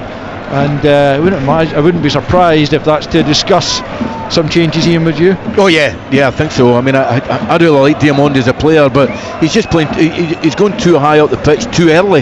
You know, an eager man for me on the left hand side. I really like him, man. I think he's a great ability. He looks lost, but they need to get somebody on to Dylan Levitt. Rangers do as well, because at times he's conducting the game a little bit when Hibs are in possession of the ball. The Rangers manager just whistled for a couple of his substitutes to make their way back. It looks like by Rami, just by Rami for the moment, as Sterling has to make the clearance. Picked up though by Obita left hand side in an advanced area for Hibernian. Back to Levitt, as Ian was talking about, and plenty of space there, able to pull the strings in the middle of the park. Triantis another one who's had a good game for Hibs, a good season actually from the Australian. He was called up to the Aussie senior squad for the first time recently. Wasn't used, but signs that he is progressing as a player on loan from Sunderland. David Gray wrapped up against the cold there inside his technical area, but things very much going his side's way at the moment. They've got a throw in here to be taken by Iredale, left hand side, about 25 yards from the corner flag, and plenty of bodies making their way forward in green and white to try and get on the end of this. 57 on the clock as Hibs look for a second goal at Ibrox. Into the penalty area it comes. I think that came off a Rangers head, did it? Apparently not, according to the referee. It's a goal kick that's been awarded. I thought it was Suter that got his head to. Well, Butland looked, he had a good view and he was racing to get the ball and try and stop it going out. That tells you he thought it was a corner kick, but not given. So still 1-0 Hibs. The Dylan Levitt goal in 8 minutes. The difference between the sides is Rangers preparing a change. Certainly by Rami did go back there to get stripped. Hasn't been altogether convincing, you would have to say, in a Rangers jersey, as Diamondi looks to try and break through, getting on the end of the Sterling pass forward. It's not a terrible idea, but it's too much in the pass. Behind for a goal kick as Bayrami gets a couple of words in the ear from Barry Ferguson, and it's Václav Černý who's coming off. You can only imagine that because he's not quite ready to play the 90, because he's been one of the few Rangers players who looks like he might make something happen here. Yeah, he's done okay. I think his end product's been poor, but I mean, I know Barry didn't want to talk about the Thursday night game, but it is pivotal, so you'd want to keep him fresh, because he's he missed last week. He's obviously got a little niggling. Bayrami, he's one that has got to go out and perform, I think. A handball there on the ground by Kuharevich. The Rangers fans howling about, but play allowed to continue with Rangers in possession. I mean, clearly the Athletic Bilbao game, as much as Rangers and their fans want to be winning in the league, as Dessers is through, he looks offside, but he goes, denied by Jordan Smith. The flag goes up now. Yeah, I thought he was offside, and indeed the assistant now agreeing on that front, but played in behind. And much like last week, Dessers is having one of these days, Ian, where he can't get the better of the goalkeeper when he does hit the target. But it was pretty clear, I thought, just like you, Arlette, it was offside, but flag's not up yet. He's got to go and finish it, and he's 1-1 with the goalie again. And it's a good save by Smith, but he's allowed him to make the save. It's a good height for him to save it. He's got to stick that in the back of the net. As I was saying, the Athletic Bilbao game is by far the more important one in the grand scheme of things.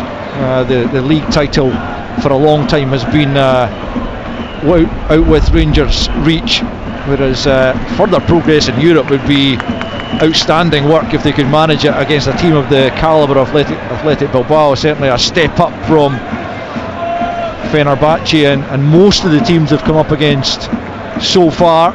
It will be very tough, and the last thing they want to do, apart from anything else, is going into that game here on Thursday having lost their last 5 here. It's an incredible statistic that they're mounting up. Yeah, it really is. I mean, you feel as well for Barry and the guys that come, because every single game's an addition, so he wants to make a change, maybe weaken the team because of Thursday night. He's got to go and win this game. A couple of Hibs changes coming.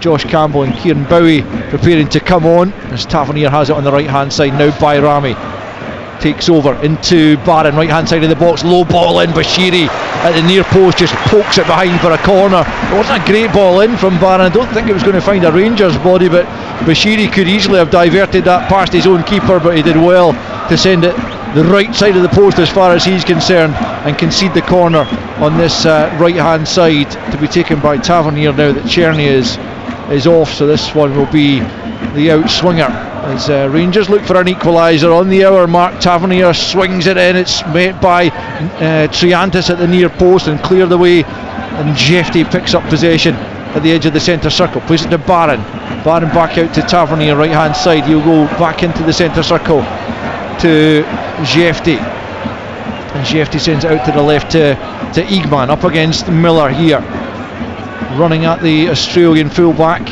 sends it in towards the back post. Tavernier can't reach it, and it's behind for a goal kick, and that'll allow Hibs to make this double change that is forthcoming. Kuharevich will be replaced by Bowie, and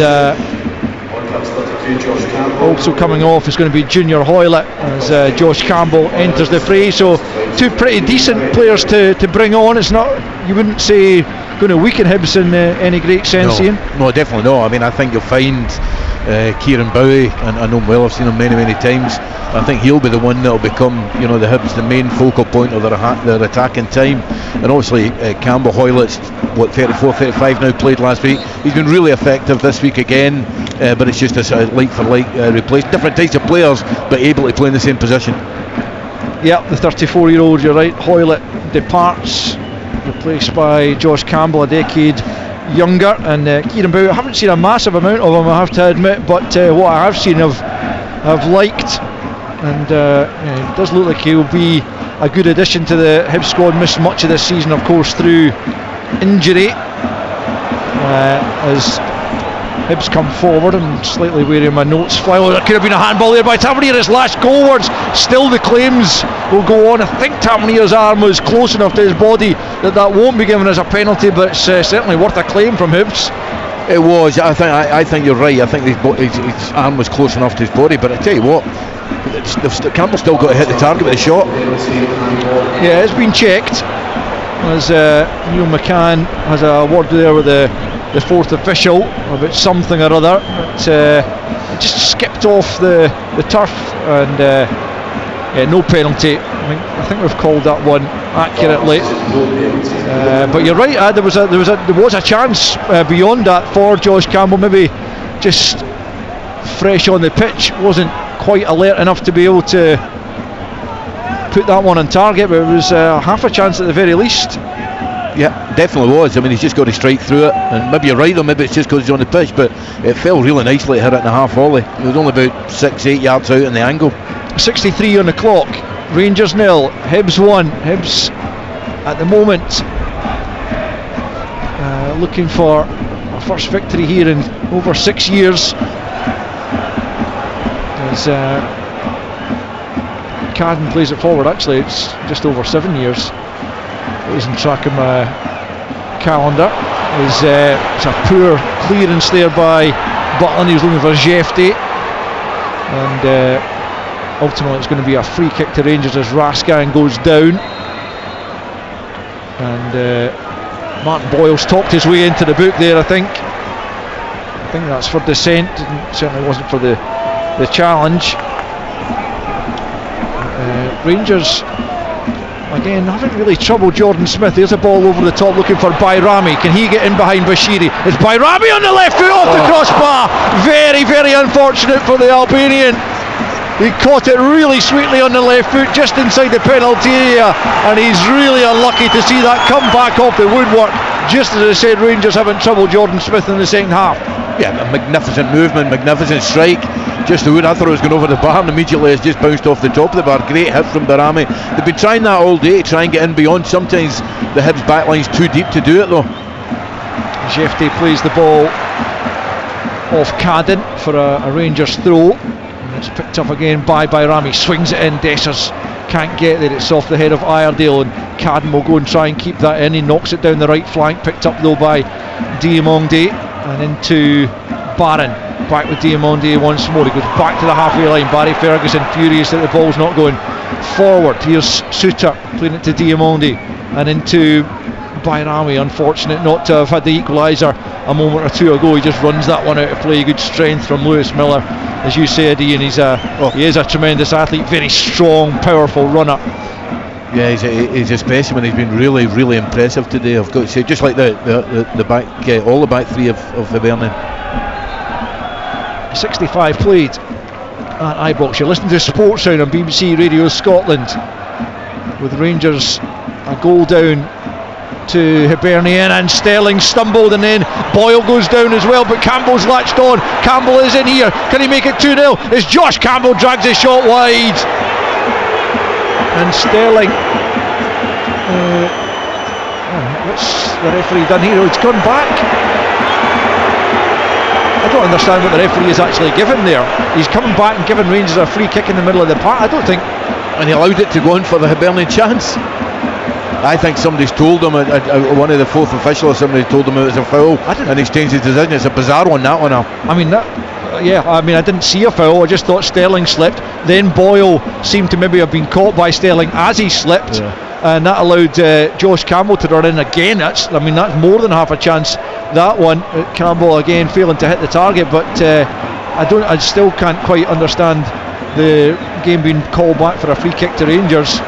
But anyway, play goes on.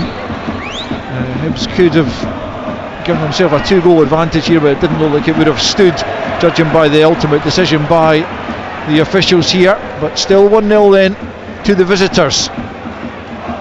David Gray looking to mastermind another famous Hibernian victory, forever be associated, of course, with the late winning goal in the Scottish Cup final to end that century and more drought for his club at Hampden.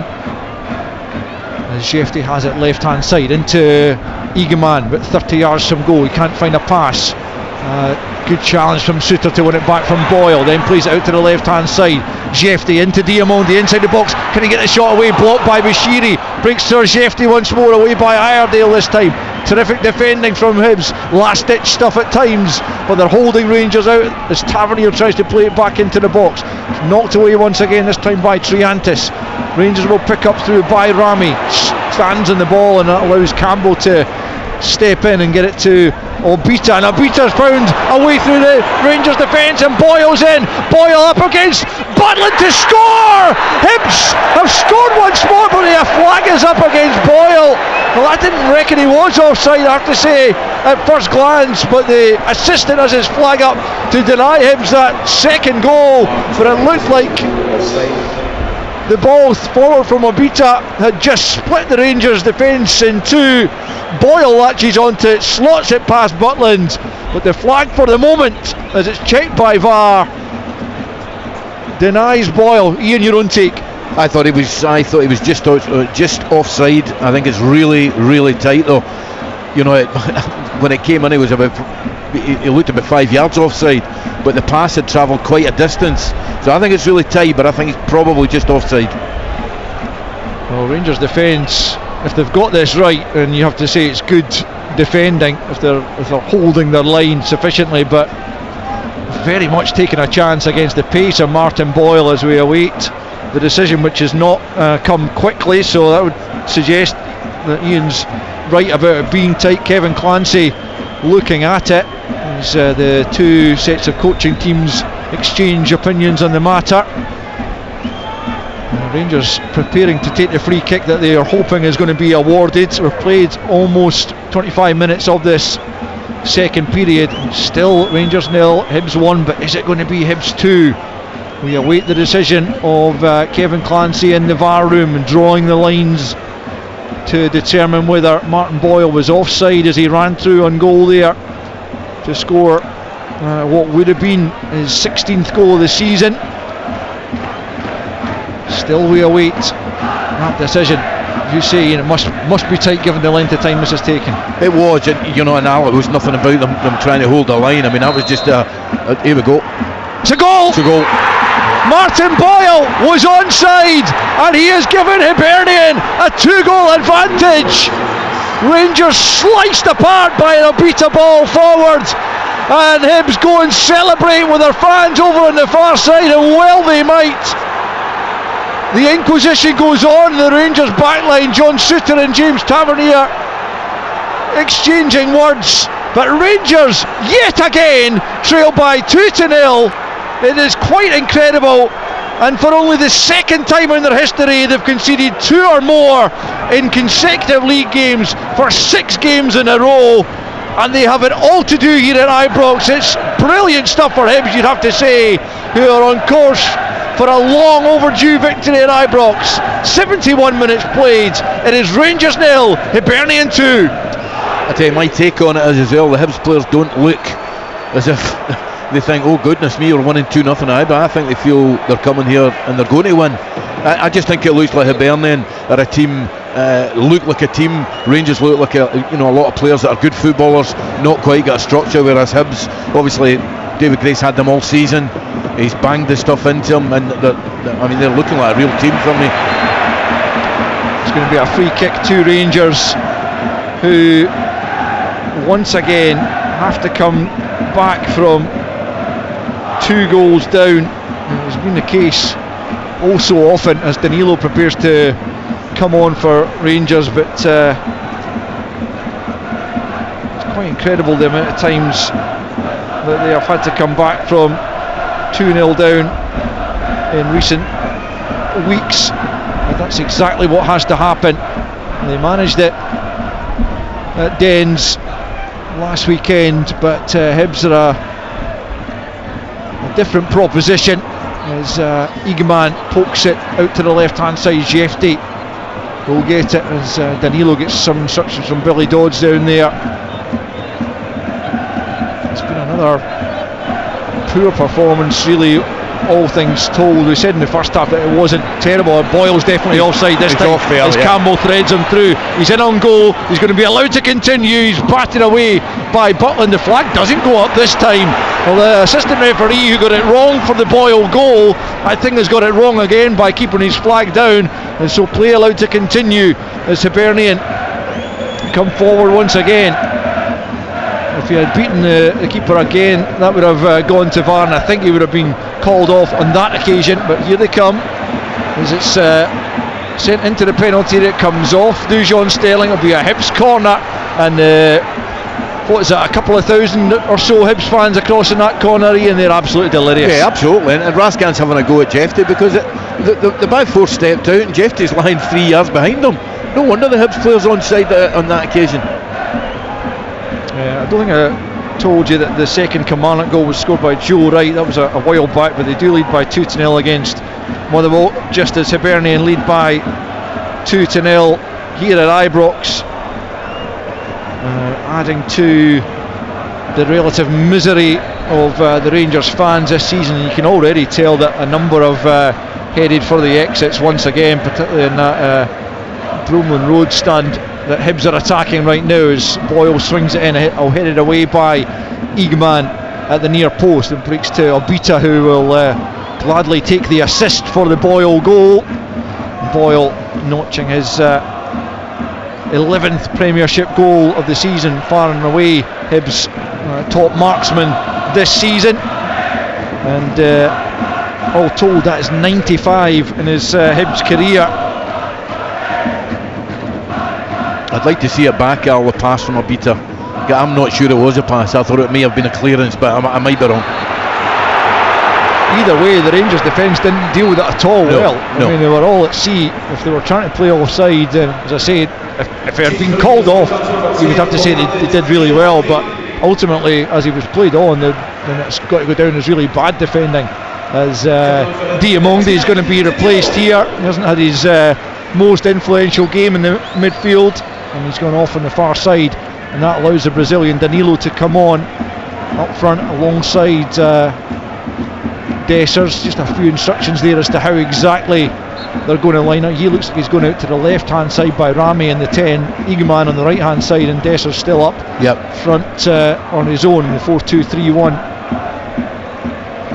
It just hasn't quite worked for Rangers this afternoon, but lots of credit to Hibs, and it's crossed my mind a couple of times, but you have to go back and pay a lot of credit also to the Hibs board, who stuck by David Gray when probably the easier decision would have been to do what a lot of boards do on the run that they were bottom of the table, would have been to bin an inexperienced manager. They stuck by him.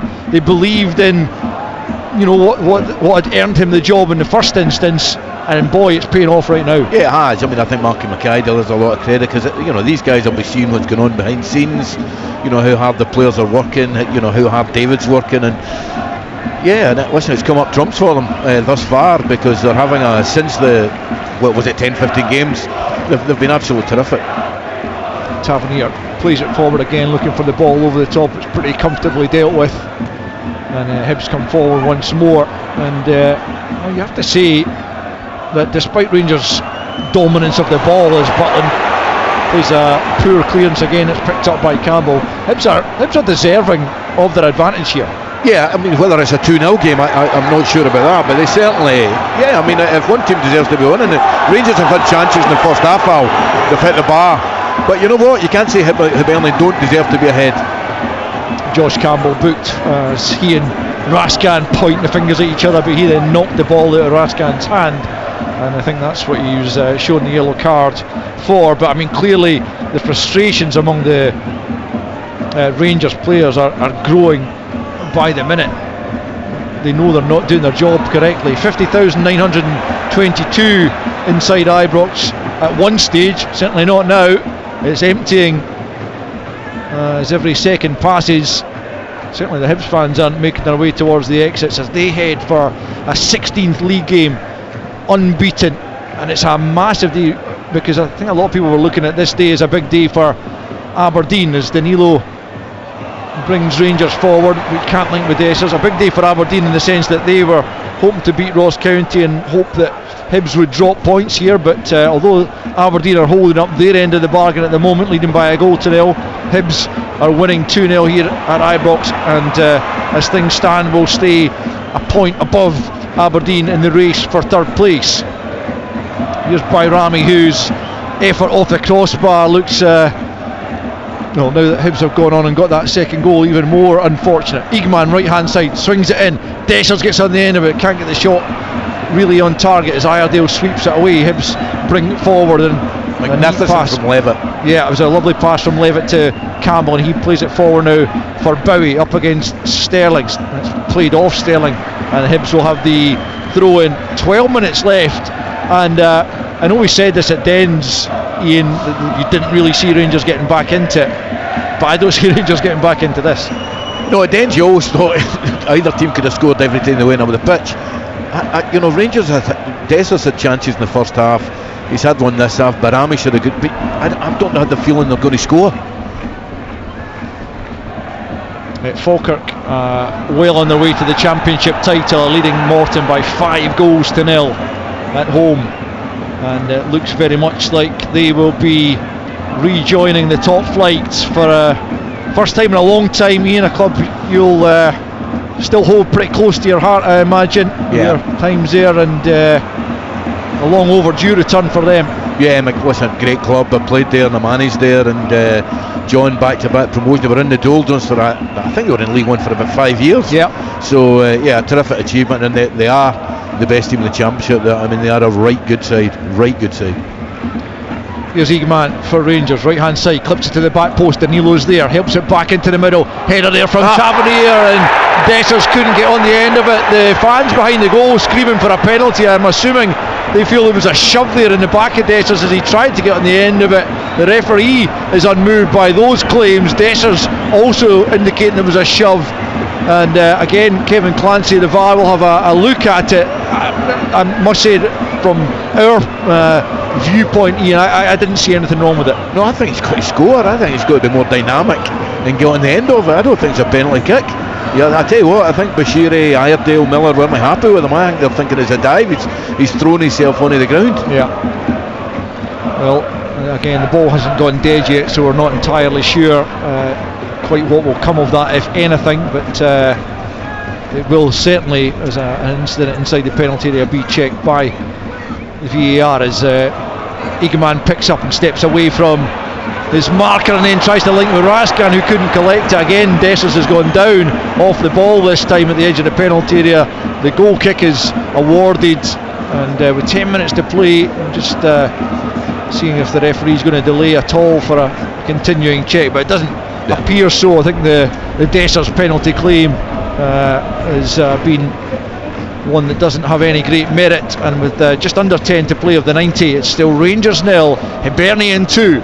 I think that's indicative of how Eagman's confidence is now. He had 5-10 yards of space that he driving the ball, maybe with a strike at goal, and he's tried to pass it, which is amazing after the goal he scored at Celtic Park. I thought his confidence looked down at Dens Park, and it certainly does today.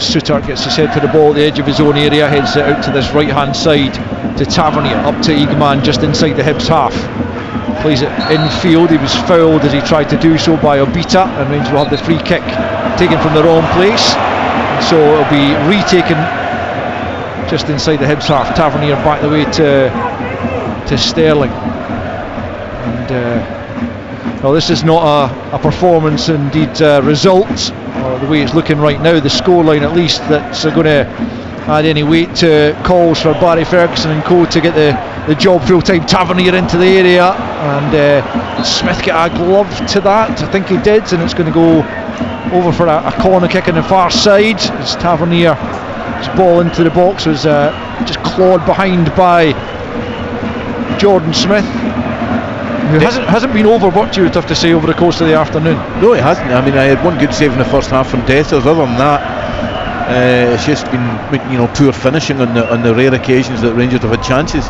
Tavernier then from the left hand side to send this ball in as Rangers look for a lifeline away back into the game. Near post ball is met by Miller. Barron picks up, What a great touch first time, and he's closed down by Boyle, but does get the pass off to Jefty.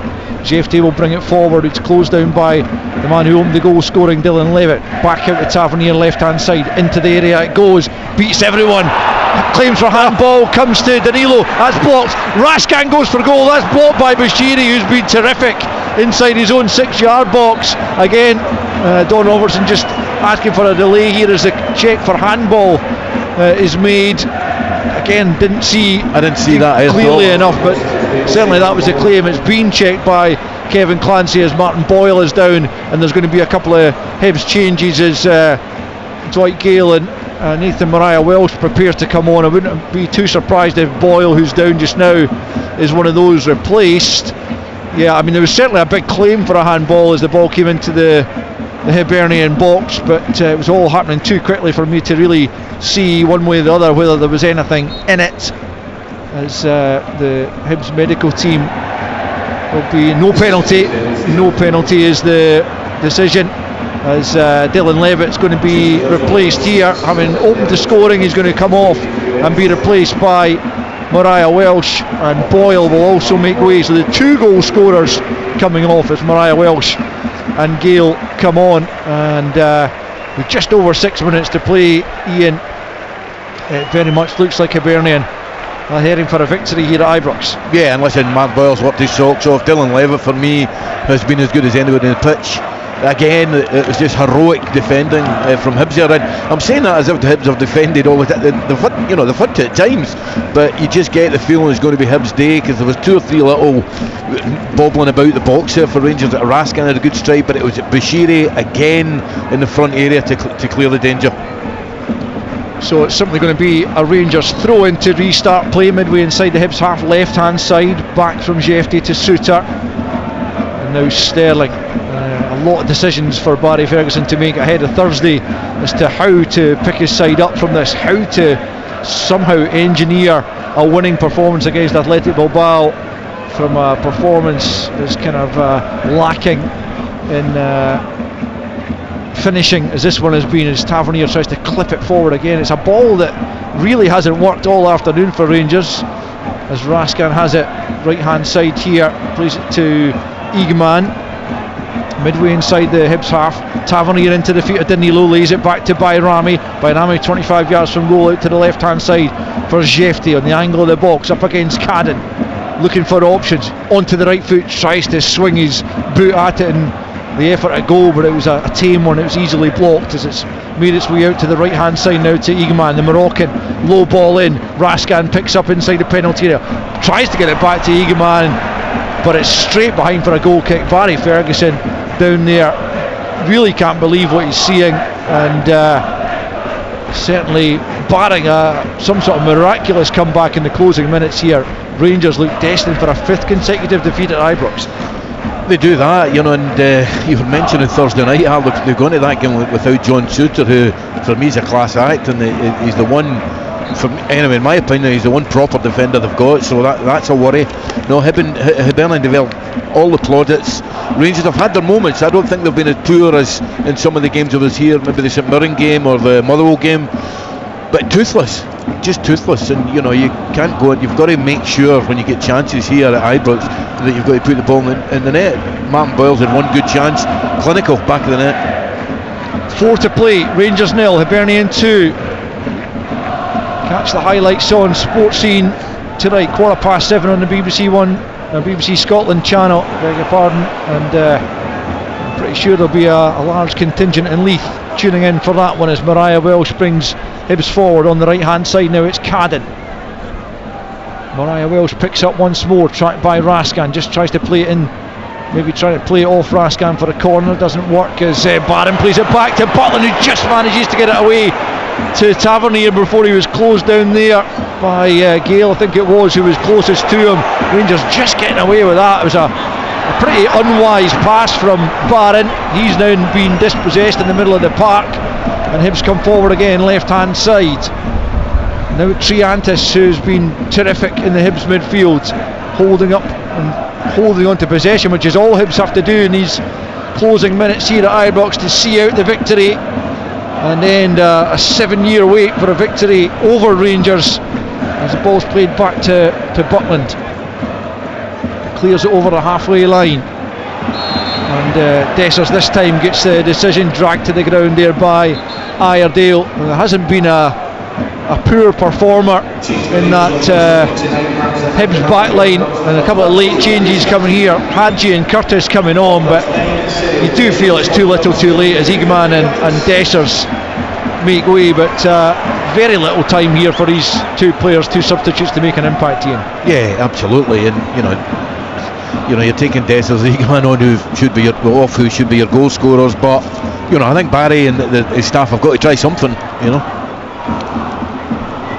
Young Finlay Curtis coming on alongside the Romanian Hadji, but if they can help somehow salvage something from this game, then will go down as a master stroke. The ball's played into the box. There's a header Rascan though from Tavernier and behind for a goal kick, and simply nothing that Rangers have tried this afternoon has come off as the stands round about us empty quickly. The fans really have seen enough, and if there's to be a takeover in the summer, then a lot of work needs to be done to transform the fortunes of this club, because clearly something is badly wrong, and it's been shown in the performances and results on the field. And as I mentioned earlier, this is a great result for Hibernian, but it will also allow Celtic, if they can win their next two games, to claim the title before the split. We'll have live coverage of their trip to St Johnstone, midday kick-off tomorrow here on Sports Sound. BBC Radio Scotland join us for that one, as Hadji picks up and gets it back to Tavernier, who goes back to Butland. We're in the final minute of the 90. Rangers 0, Hibernian 2, and Hibs are going to certainly retain third spot ahead of their final game before the split, which is the visit of Dundee to Easter Road a week tomorrow, and they will go into that with a 16-game unbeaten league run, as Tavernier picks up right hand side, tries to bring the ball under control. His touch deserts him, out of play for a goal kick. As we tick past the 90-minute mark, Ross Hardy, the fourth official, shows there are 7 minutes to play. The Hibs fans, on some occasions you would think they would greet that with a bit of disappointment, perhaps a bit of weariness, but really they've got nothing to worry about, you wouldn't have thought. No, and this is the second or third time I've been here when it's happened. The boards went up and it's been 7, 8, 9 minutes, whatever. And usually a Rangers fan would be, mind you, there's hardly any of them here now, but it would be, all there is apathy. Yeah, and that's almost worse than anger, isn't it? You can understand anger, but when apathy sets in, then there's something seriously wrong. And credit to those who have stayed, but you can't exactly blame those who have disappeared from the Ibrox stands, as Rangers get a free kick midway inside their own half. I mean, Jack Butland, for me, I know he's played at a good level, but he looks like a bag of nerves. He looks like he doesn't want to go on the ball from pass backs. Rangers have it through Jefty. 1 minute of the 7 added on have already come and gone, as Jefty switches play out to Tavernier and just manages to rise high enough to head that and bring it under control. Rascan on the right hand side with his arms aloft looking for options, looks for Bayrami, but Iredale's there first, and then knocked out of play by Abita down at the corner flag. Tavernier takes a quick throw in back to the Rangers captain from Bayrami, into Barron at the edge of the box. He battles away to try and keep it, but Abita's won it deep in his own territory, plays it forward. It's over Gale. Sterling tries to steer it to Suter. It's behind him. Out comes Butland almost to the edge of the centre circle to get it to Suter, and out to the left hand side for Jefty. 5 minutes left of stoppage time as Curtis picks up on the left hand side. He's looked bright when he's come on in previous games, but he's run into trouble there in the shape of Triantis, who brings it forward for Hibernian. 2-0 they lead by, as the ball's played into Mariah Welsh. She was caught there by the backtracking Curtis. Hibs will have a free kick on the halfway line. and absolutely no rush for them, and it's going to be yet another feather in the cap, this, of David Gray. Yeah, absolutely, you know, and they've thoroughly deserved it. You know, if you analyse the game a bit deeper, Rangers have had chances, but you know, Hibernian just have looked the more composed unit in possession of the ball and out of possession of the ball, and thoroughly deserved the 3 points. They look like the team that is a good bet to finish third in the Scottish Premier League this year.